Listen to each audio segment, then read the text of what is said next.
মধ্য রাজনগর নিম্ন বুনিয়াদী বিদ্যালয়ের প্রথম থেকে পঞ্চম শ্রেণী পর্যন্ত 101 জন ছাত্রছাত্রী রয়েছে, আর শিক্ষক শিক্ষিকা সাকুল্যে 2 জন। তার মাঝে বিদ্যালয়ে ভারপ্রাপ্ত প্রধান শিক্ষক প্রদীপ দত্তকে সংশ্লিষ্ট দপ্তর বদলি করেছে অন্যত্র।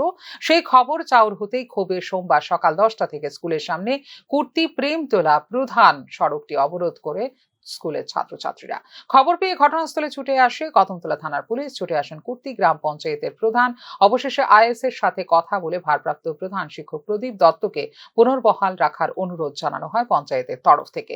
অবশেষে আইএস এর আশ্বাসে পথ অবরোধ প্রত্যাহার করে শিক্ষার্থীরা।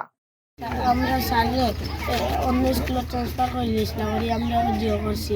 এখন আমরা স্যারে আমরা কইসই আমরা স্ট্রাইক তুলতাম, আমরা স্যার থাকবো, আমরা স্যার আর একজন স্যার আইবা মধ্যে আশ্বাস দেওয়া হয় যে প্রদীপ দত্তকে পুনর্বার এই বিদ্যালয়ে নিয়োগ দেওয়ার জন্য